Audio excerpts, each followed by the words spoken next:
Awesome date, May 23rd, 2008. Awesome topic. It's like Spinal Tap meets Scooby-Doo meets Norway. This is the OSMcast.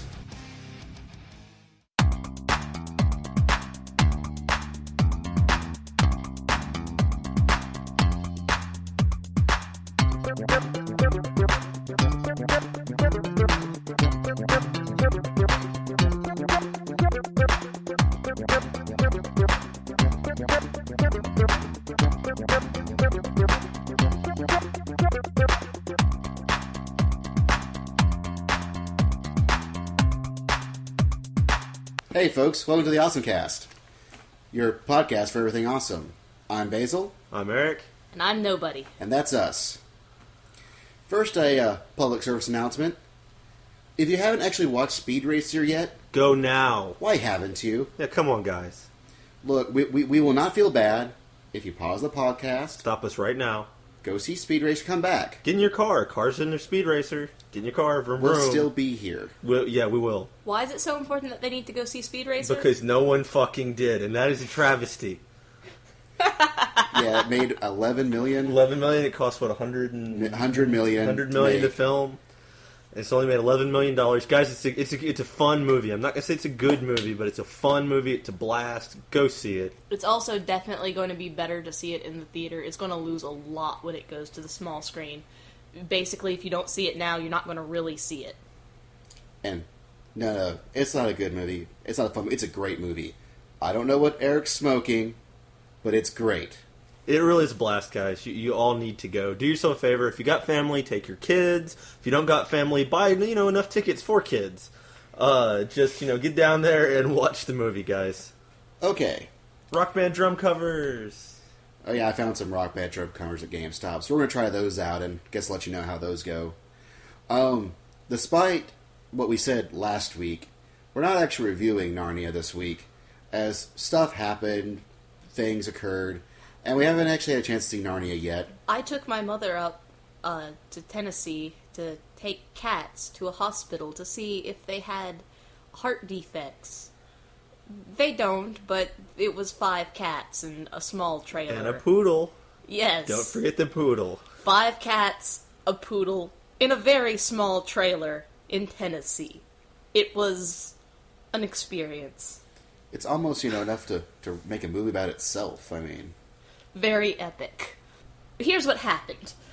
My mom was shaving one of the cats because she doesn't bother to actually groom them regularly. So they developed these horrible mats that are much like felt pelts around the cat. And they cannot, with the ultrasound machine, get through to see the heart, which is apparently what we were there for. So she was having to shave it. Now, we only had a small trailer, so there was no place to shave the cat inside the trailer. So she was shaving it in the picnic table outside in the campgrounds. Now, while she was shaving it, one of the cats managed to squiggle free from her, and she escaped down to the waterfront and was running up and down the Tennessee River. Fortunately, or unfortunately, depending on whose side you're taking in this battle, the dog did get out and did help my mom get a hold of the cat. So, the shaving wasn't done, at the veterinarian's office? No. That would have cost money. Yeah.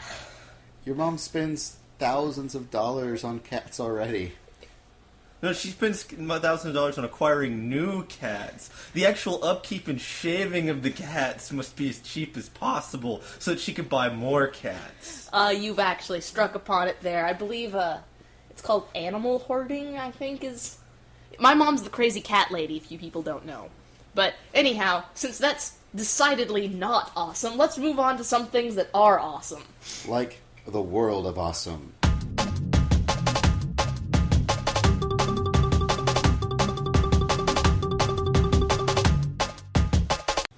So, Eric, I heard you want to talk about a versus game that just was announced a week or so ago. Yay! It's Mortal Kombat vs. DC. Finally, my lifelong dream of watching Johnny Cage beat the shit out of Batman will come true. Well, Yeah. maybe. I don't know if Johnny Cage is in it. But Concept is certainly high concept. Sadly, it won't be lowbrow because it's only rated T for teen. T for teen, no blood, so no Mortal Kombat No finishing fatalities. moves, no fatalities. You don't get to see Superman rip somebody's spine out.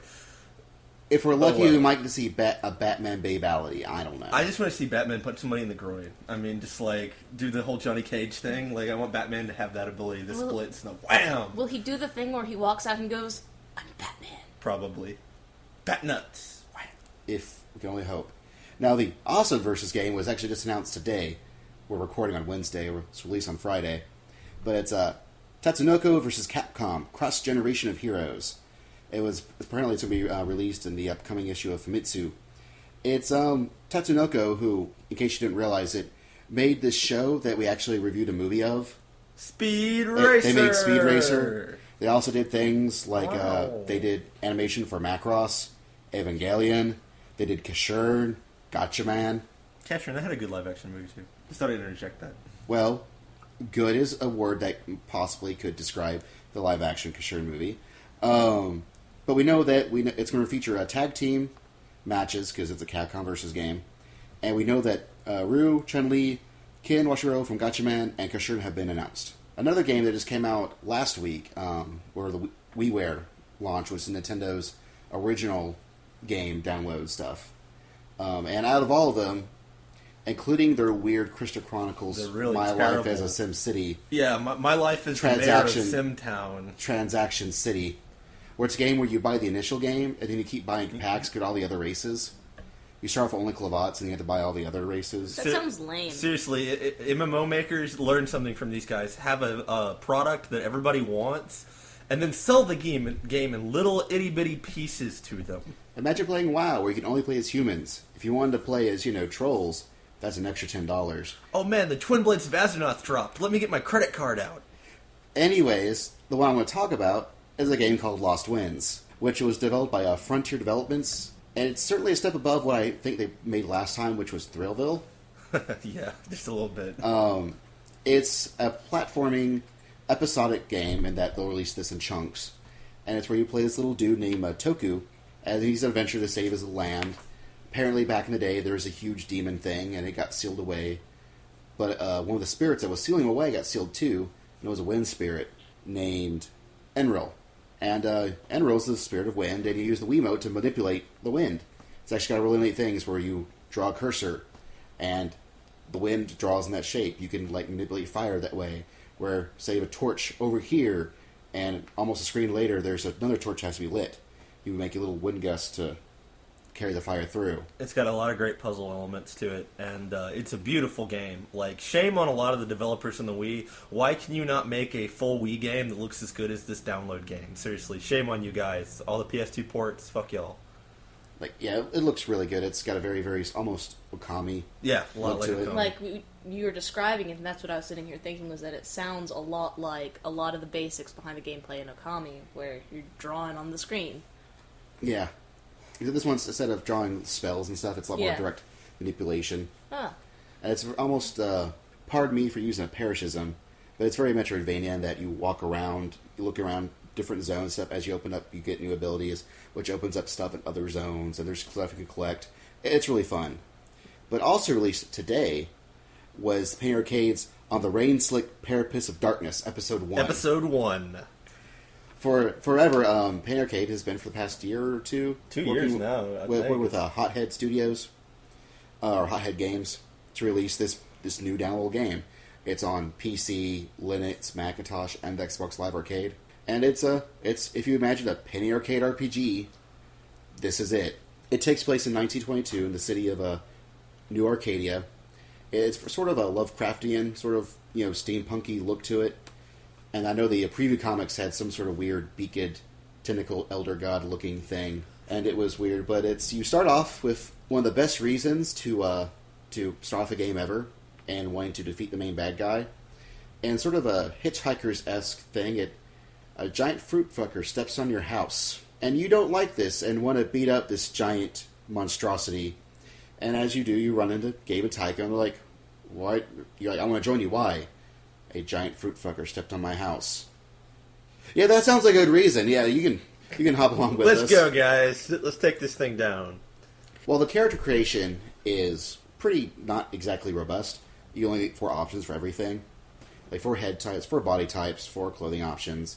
You can adjust the colors, but the upside to this is that when your character's made, It looks like a character out of Penny Arcade. It looks like Gabe drew it.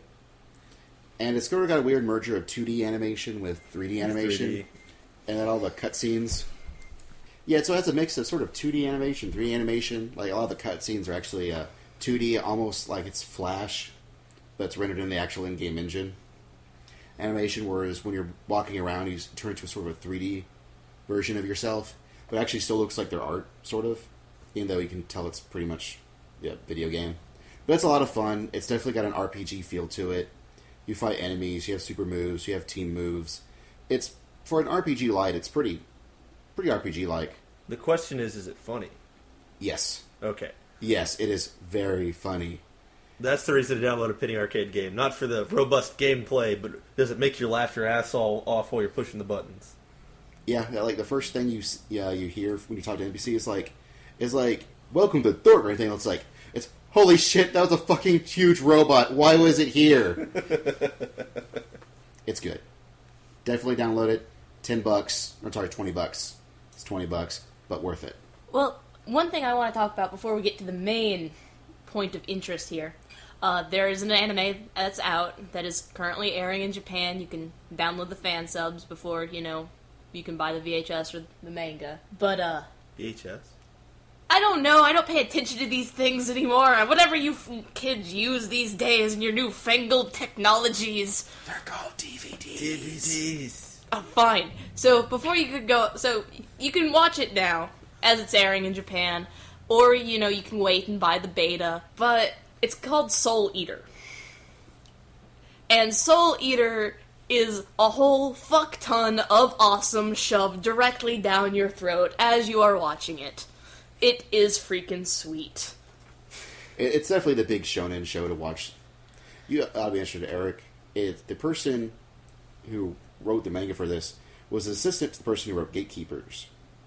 No, Get Backers. And then Get Backers was assistant to the guy who did Onizuka. So it's sort of like watching Onizuka 2 steps removed. Oh, come on. That's like your sister's cousin's aunt's uncle's gas station attendant wrote this. I mean, that's... Yeah, but they're hot, so it's okay. Okay, I'll watch it. When I was first watching it, I actually could have sworn that the artist must have served some time as an assistant under the guy who did Shaman King, because I thought that the art style looked very similar. I was, as Basil has pointed out with the actual origins, completely wrong in this assumption, but I still stand by my statement that I think that the art style looks similar. It's just, what if you took that art style and made it even more funky, even more kind of grunge, goth? What do you think? It's definitely out there. I thought it way more D. Grayman than anything else. Yeah, it's a lot like D. Grayman too. That's another good thing to point to if we're trying to compare the art styles. Everything is very highly stylized. In fact, the one gripe I had about the show watching it was that I thought that the voice acting didn't match, but that's because these characters are in this just insane world, and then they have normal voices, like normal person voices. Although, Shinigami, Yeah. The idea is that there's this huge university thing led by Shinigami, who's this death guy. Yeah, he is death, is basically how I've seen it translated. They're trying to save the world by capturing these demonic souls. And the way they do it is you have a team of a human who wields a human who can turn into a weapon, and them together make this pair. And if they get 99 demon souls and 1 soul of a witch, they can turn the weapon into a death scythe, which is the weapon used by Shinigami for whatever reason. It looks right now like it looks like there's only 4 episodes out, and it looks right now like there are actually 3 different sets of main characters. Not like 6 main characters, but different sets. There's Maka and Soul Eater, Black Star and Tsubaki, and there is Death the Kid and his 2 hot chick guns. But I'm sure we'll talk more about that show at a later date. But now, we're talking something a little bit more different, a little bit more metal, definitely more brutal. Metalocalypse.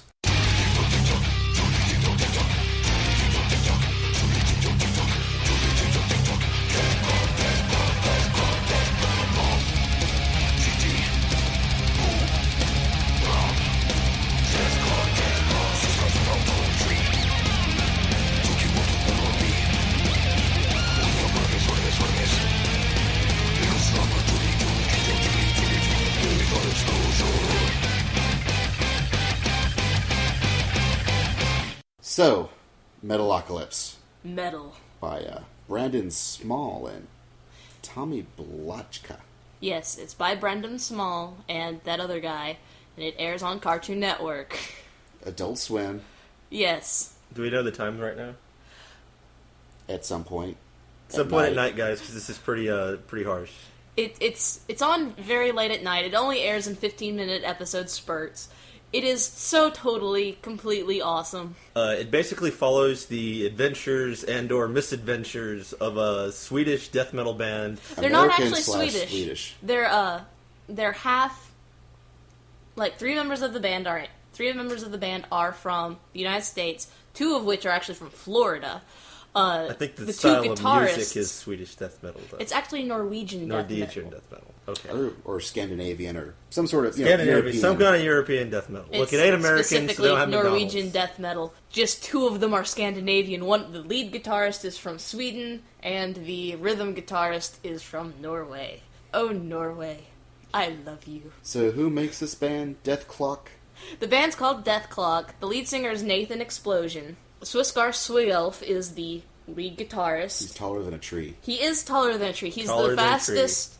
He's the fastest guitar player in the world, according to the context of the show. Next is Toki Wartooth. He's not a bumblebee. He's not a bumblebee. Not a bumblebee at all. Is claimed to be the second fastest guitar player in the world, but at the same time, he also kind of really sucks, at least in comparison to Swiskar. And then there's William Murderface, who is on the bass guitar, and can apparently play the bass guitar with his penis. Pickles the drummer, doodly-doo. He was apparently in a band. He was in a band called Snakes and Barrels, wherein he was the lead singer and lead guitarist before joining Death Clock as their drummer. And I think that's it. I think that's the band. That's the entire band. Then you have the creepy lawyer guy, whose name I don't know. Olfson, I think is his name, and he is their lawyer, manager, guy who gets keeper. Keeper, basically. He follows them around and tells them when they have to do things, like, or they'll be put in jail, or you need to do this and you'll be covered, we gotta cover up this drunken murder spree you went on, that sort of thing. Let's see. Yeah, it's basically Olfson's job to smooth over the gaps between the reality that the band lives in and the reality that the rest of the world works in. Oddly enough, the realities aren't that far different. Usually not, no. Basically, Death Clock is supposed to be so popular that they get away with just the most absurd of things. For a great example is in one episode they've made too much money again, so they need to have some sort of tax scheme. So the band decides to adopt an orphan because they think for some reason that'll give them tax breaks. And they tie him to a stake in the back and are throwing him food at one point. And I think of him less as like an actual human being, more like, a pet. A pet. They have him actually neutered. want. They have him neutered at one point by a veterinarian. In that same episode, they open the Death Clock home for wayward kitties, and when they unleash the kitties, there's not even any question why these kitties would jump out of the boxes and kill the native residents of the island, but they do. But they do, in mass, and it's very bloody.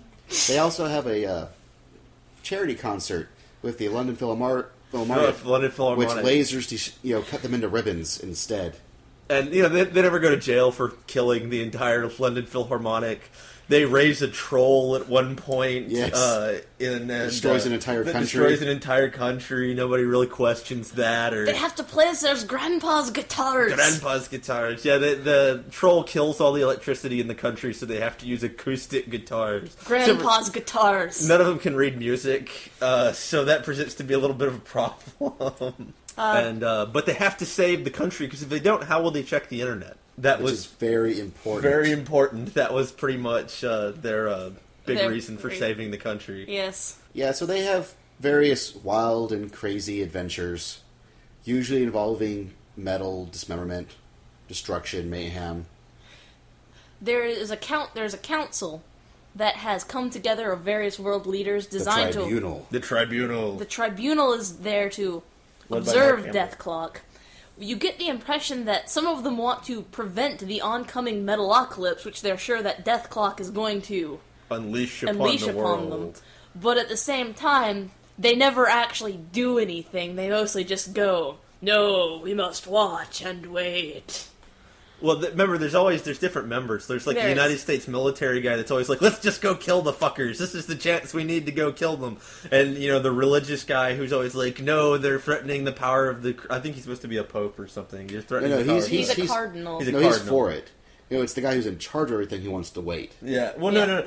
Yeah, the cardinal who's always like, no, we got to take them out because they're threatening the power of the church. Yeah. Because more people believe in Death Clock than the Catholic Church. There is a great episode, Death Religion. Is that what it is? Is Death Religion? I think so. I don't believe in the Bible. The Bible doesn't exist. That's the style of how all the episodes are named, and it does have a great little moment where Swissgar Squigelf, with his poor grasp of English, tries to say that he does not believe in the Bible. And then Nathan Explosion points out that there is a Bible. Sitting on the floor right there. Right there. And so... Oh, maybe I goes to my room and rethinks my life. It's a good scene. They eventually go to a Church of Satanism where Murderface concludes that all religion is the same and that they might as well just go get drunk, which I think is an adequate message to be sending out to people. Guys, maybe yet another reason why we're not watching Narnia yet. don't go watch this show if you're got a weak stomach. It's very high on the gore. In fact, that actually was a huge turnoff for me at first because the jokes are funny, and the problem is that a lot of times for almost random and no reason, horrible, bloody things will happen. And it's kind of like, if they go on too long, it's going like, okay, guys, I get you trying to be funny, haha, people's arms got ripped off, but... Yeah, I remember about 2 years ago when I was like, oh, hey, Metalocalypse is on. These guys were like, what? No. That shit looks stupid. Next thing I know, a year later... I've stopped caring about Adult Swim, and suddenly nobody drags down Basil. There's a show.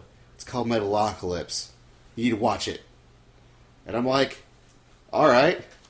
The thing is that I really like the show, and I do have to turn away. There are portions of episodes where I just turn and look at something else while the gore is going on. I know for a lot of people they actually even like it for the gore, but that's not actually what draws me. What really draws me, as I think I've said it before, is actually the dynamic of the characters.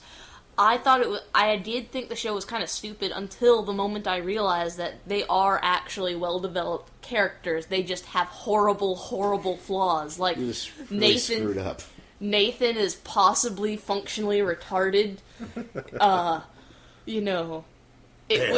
Guys, I had another one of those dreams, one where I think I'm stupid or something.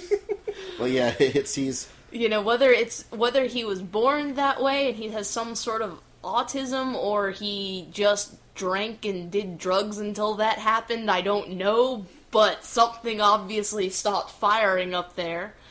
Murderface, when you talk about uncouth and a complete jackass... That's Murderface. He works at it. He sort of redefines the whole definition of uncouth and jackass. He even sits down and defines it at some point. Yeah. See, I'm not getting mad. That makes me a jerk or something. It's called being a dick. Oh, that makes me a dick. That's right. See, I'm not the one getting mad. That makes me a dick. When I first started watching the show, I really hated Murderface, just really bad.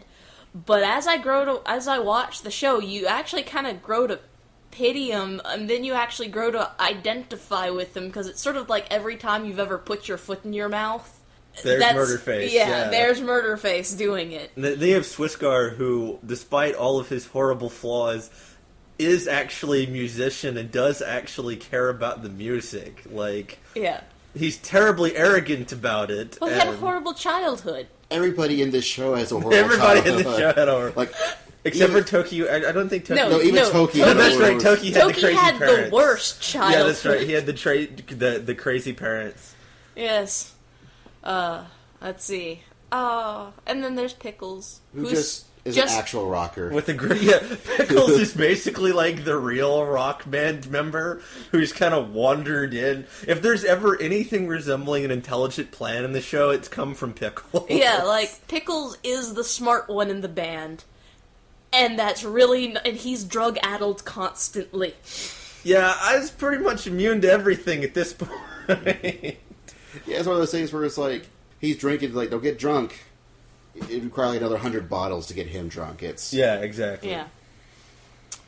Okay, guys, this is making me depressed. I need to go get a drink. And not this drink, another drink. In a different place. In a different place. Yeah. But, the second season just came out, I think last week. Well, actually, the second season has been out for a while. I don't know why, but Cartoon Network stopped airing it, and they recently started re-airing it. So we are getting new episodes, but it's sort of like we're getting new episodes about halfway into the second season. Maybe it was the writer's strike. Yeah, maybe it was the writer's strike. The thing saying happened to House MD. Yeah, like, a lot of shows stopped in the middle. And we just now got the last few episodes. That's probably what it is then, because they did air a couple of episodes of season 2, but then they stopped after only like 3 or 4 episodes, and now they're re-airing them. They just recently aired Death Wedding, in which Pickles' greedy brother is getting married to some random woman, and he invites Pickles to come back and be a part of his wedding. And the band insists and forces Pickles to do it, basically because it's really too funny to leave. Yeah, pretty much. One of the things about the characters is, you gotta realize, is they don't really like They I don't know, it's kind of strange, it's hard to describe. It's almost like they're on the same team, but they're not friends. You know, they are coworkers, and so a lot of times they'll gang up on one of them when there's something horribly embarrassing or terrible they can do to them, and like insist they do that. Also, thing. partially because they're just bad people. They're not exactly the nicest folks you'll ever meet. In fact, they're probably some of the worst people you'll ever meet, especially if you're just a regular person of your death clock, because you could die at any moment around them. Yeah, but their chef that they cobbled together. They believe that their chefs are cursed, and they're very distraught by the fact that their chefs are cursed. Unfortunately, if you watch the show, you realize that it's not just the chefs, that anybody within, a 50-mile radius of Death Clock is apparently cursed or something. There's a very high chance that you might die, but you don't care, because it means Death Clock killed you, and that's an honor worth dying and that's for. metal.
Now, well, during the strike, I guess maybe if that's the reason, he actually did Brandon Small actually got a band members together and actually put, Death Clock on tour, touring a bunch of college campuses, so actually people got to see it. It was much like Hidden Gorillas, where they have the actual players below, they actually have the characters being, shown on a huge screen up top actually doing the movements.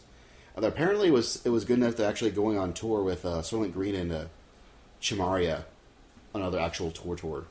That is the other thing about Metalocalypse, is that the metal music that they have in there is actually pretty good death metal music.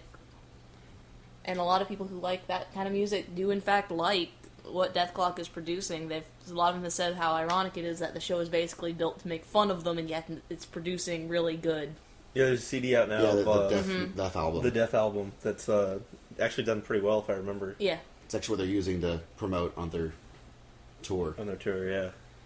And they actually go out of their way to do things like they have MySpace pages and live journals and all sorts of stuff where they actually, if you want to be a part of the mythos, you have access to it.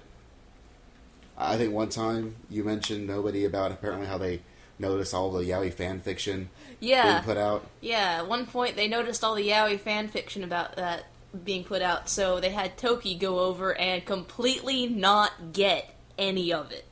Like, just in character he posted, just not understanding what was being said, and it was priceless.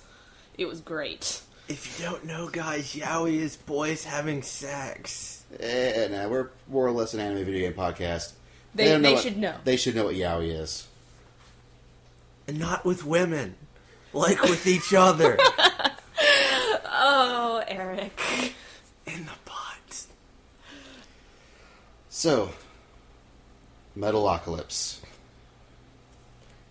How metally awesome is it? I don't have a pun number for this one, actually, guys, so y'all are going to have to do it. I just think it was brutally awesome. Brutally awesome? Brutally awesome. There you have it, guys. Metalocalypse is brutally awesome.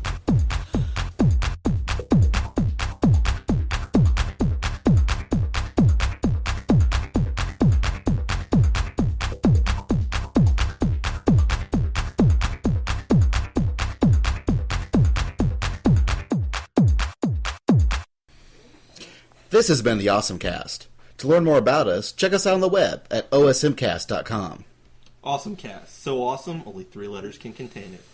Or send us an email at awesomecast@gmail.com. See you next time. Bye-bye. So, I think it was 100 awesomes. Exactly 100. Thank you. Do-do-do-do. Do-do-do-do. Not yet. That's Not next yet. week. That's next week.